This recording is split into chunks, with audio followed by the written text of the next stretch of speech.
menggunakan kaos kaki, silakan dipakai dulu kaos kakinya. Itu boleh pada sampah di aman sebelum Ibu persilakan kepada KM untuk memulai pembacaan doanya.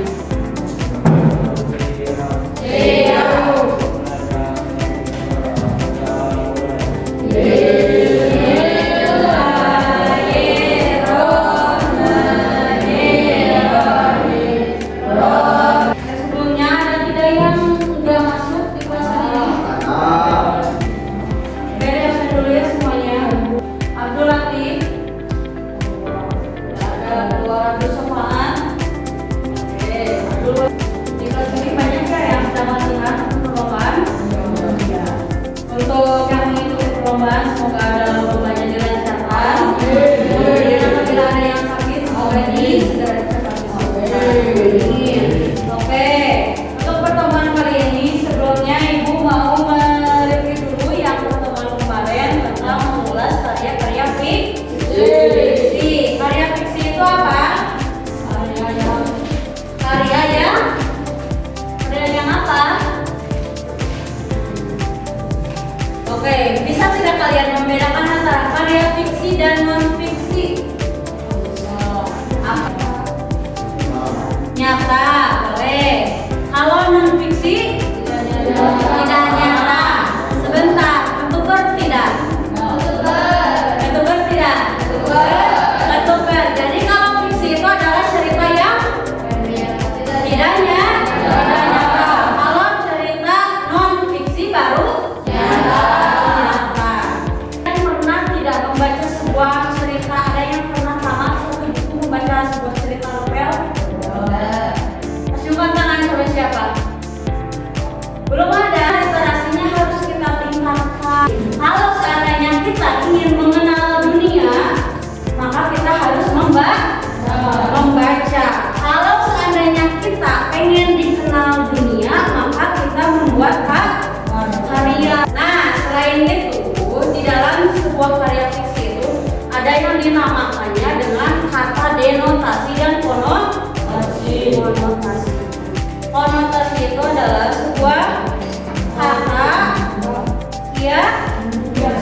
biasa. Konotasi adalah kata sebenarnya. Oke, untuk sekarang Ibu minta kalian untuk berkelompok kemudian mendiskusikan, menentukan unsur-unsur yang terdapat di dalam sebuah karya fiksi. Kemudian nanti juga kalian lihat apakah ada kata denotasi konotasinya atau tidak. Seperti itu. Bisa dipahami perintahnya? Ya bisa. So, langsung mulai membuat kelompok. Tadi ya, di dalam unsur karya fiksi itu pertama ada tema, kedua ada tokoh, kemudian ada latar, terus alur, dari bahasa, sudut pandang, amanah. Silakan kalian cari di sana ada tidak tema, tokoh, dan sampai amanat. Tentukan. Kemudian kalian apakah ada atau tidak kata denotasi dan konotasi di dalam cerita tersebut. Judulnya itu adalah Kotak Kue Sulap Paman Kom. Kerjasama ya, nanti tentukan siapa yang bagian nyari temanya, siapa yang bagian nyari tokohnya, latar belakangnya, seperti itu. Semuanya harus kerjasama. Oke, yang nyaman duduknya yang nyaman. Kenapa ini duduknya sebenarnya tidak semangat atau kenapa? Kebiasaan. Kebiasaan baik buruk itu. Itu kebiasaan tidak baik ya. Kalau dalam sekolah itu harus semangat. Kita tahu harus semangat.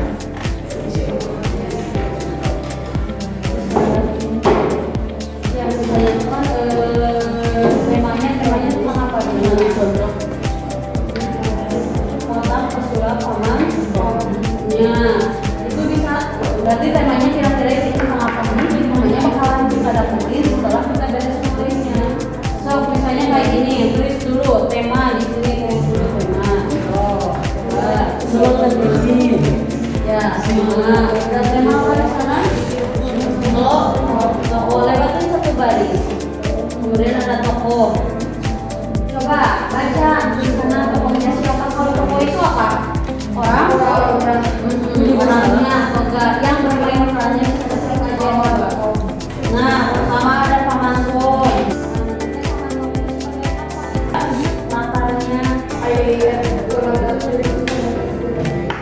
itu yang menunjukkan waktu, tempat. Misalnya tuh latar waktunya kapan? Pagi, siang, sore, malam, asyar, zuhur, misalnya tuh ya kayak gitu. Kalau latar tempatnya di depan kelas, di dalam kelas, misalnya tuh di rumah, di dapur, di kamar mandi, di mana pun. Alur ceritanya kira-kira itu seperti apa? Apakah maju? Apakah mundur? Kejadian hari kemarin berarti ibu menceritakan alur ceritanya adalah yang mundur. Orang tua kalian membacakan dongeng kepada kalian pada zaman dahulu kala. Oh berarti itu tuh adalah ceritanya adalah mundur. Amanat itu apa? Pesan-pesan moral. Pertama, lalu, kemudian, akhirnya. Nah itu adalah perjalanannya awalnya. Terus misalnya tuh cerita sebelumnya, lalu kemudian misalnya tuh selanjutnya. Nah itu berarti kan tadi ada kata sebelumnya. Nah itu berarti alurnya terus kan ada kemudian lagi kemudian. Nah itu berarti alurnya maju lagi. Nah kira-kira cerita itu alurnya seperti apa? Maju mundur atau tidak?